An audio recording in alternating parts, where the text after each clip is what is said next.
नमस्कार दोस्तों। आज का हमारा प्रसंग है आस्था का प्रमाण। आइए चलते हैं कथा की ओर। एक साधु महाराज श्री रामायण कथा सुना रहे थे। लोग आते और आनंद विभोर होकर जाते। साधु महाराज जी का एक नियम था। रोज कथा शुरू करने से पहले आइए हनुमंत जी विराजिए कहकर हनुमान जी का आह्वान किया करते। फिर 1 घंटा प्रवचन करते। एक वकील साहब हर रोज़ कथा सुनने आते। वकील साहब के भक्ति भाव पर एक दिन तर्कशीलता हावी हो गई। उन्हें लगा कि महाराज रोज़ आइए हनुमंत जी विराजिए कहते हैं, तो क्या हनुमान जी सचमुच आते होंगे।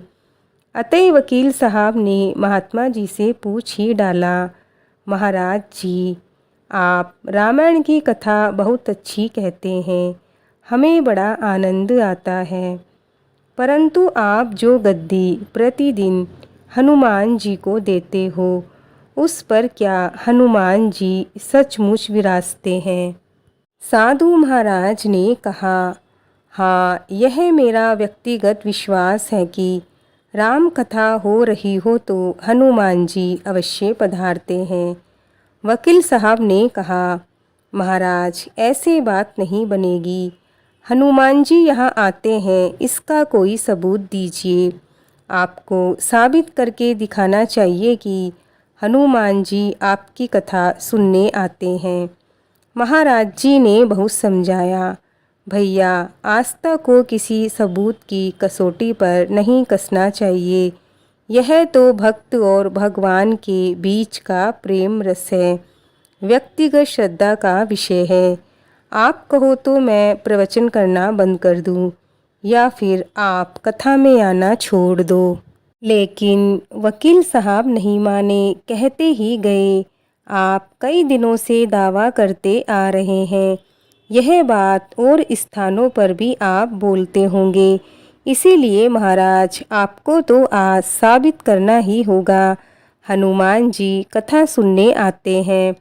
इस तरह दोनों के बीच वाद विवाद होता रहा। मौखिक संघर्ष बढ़ता चला गया।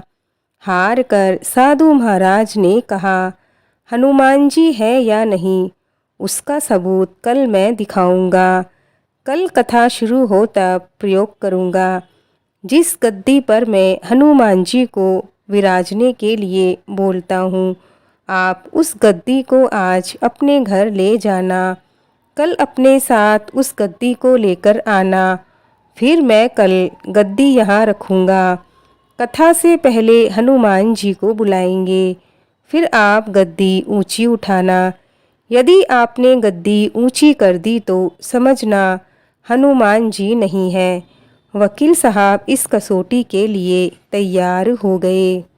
महाराज जी ने कहा, हम दोनों में से जो भी पराजित होगा वह क्या करेगा, इसका भी निर्णय कर लेते हैं। यह तो सत्य की परीक्षा है। वकील साहब ने कहा, मैंने अगर गद्दी ऊंची कर दी तो मैं अपनी वकालत छोड़कर आपसे दीक्षा ले लूँगा। आप अगर पराजित हो गए तो क्या करोगे। साधु महाराज ने कहा, मैं कथा वाचन छोड़कर आपके ऑफिस का चपरासी बन जाऊंगा। अगले दिन कथा पंडाल में भारी भीड़ जमा हो गई। लोग रोजाना कथा सुनने नहीं आते थे, वे भी भक्ति प्रेम और विश्वास की परीक्षा देखने आ गए। काफ़ी भीड़ हो गई, पंडाल भर गया। श्रद्धा और विश्वास का जो प्रश्न था। साधु महाराज और वकील साहब कथा पंडाल में पधारे। गद्दी रखी गई। महाराज जी ने सजल नेत्रों से मंगलाचरण किया और फिर बोले, आइए हनुमंत जी विराजिए। ऐसा बोलते ही साधु महाराज के नेत्र सजल हो उठे। मन ही मन साधु महाराज बोले, प्रभु आज मेरा प्रश्न नहीं है, बल्कि रघुकुल रीति की परंपरा का सवाल है। मैं तो एक साधारण जन हूँ, मेरी भक्ति और आस्था की लाज रखना। फिर वकील साहब को निमंत्रण दिया गया, आइए गद्दी ऊंची कीजिए। लोगों की आंखें जम गई। वकील साहब खड़े हुए। उन्होंने गद्दी उठाने के लिए हाथ बढ़ाया, पर गद्दी को स्पर्श भी नहीं कर सके। जो भी कारण रहा, उन्होंने 3 बार हाथ बढ़ाया, किंतु तीनों बार असफल रहे। महात्मा जी देख रहे थे। गद्दी को पकड़ना तो दूर, वकील साहब गद्दी को छू भी नहीं सके। तीनों बार वकील साहब पसीने से तरबतर हो गए। वकील साहब साधु महाराज के चरणों में गिर पड़े और बोले, महाराज, गद्दी उठाना तो दूर, मुझे नहीं मालूम कि क्यों मेरा हाथ गद्दी तक भी नहीं पहुंच पा रहा है। अतः महाराज, मैं अपनी हार स्वीकार करता हूँ। मैं आपका शिष्य बनने के लिए तैयार हूँ।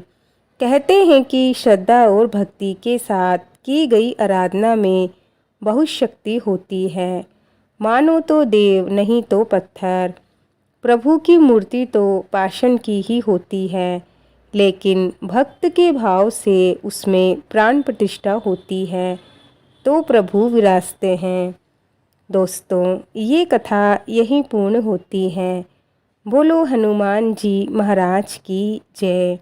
आपको आज की कथा कैसी लगी, हमें लाइक कमेंट करके ज़रूर बताएं। अगर आप चैनल पर नए हैं तो चैनल को सब्सक्राइब करके हमें आगे बढ़ाएं। मिलते हैं और एक नई कथा के साथ। जय श्री कृष्णा, जय श्री राधे।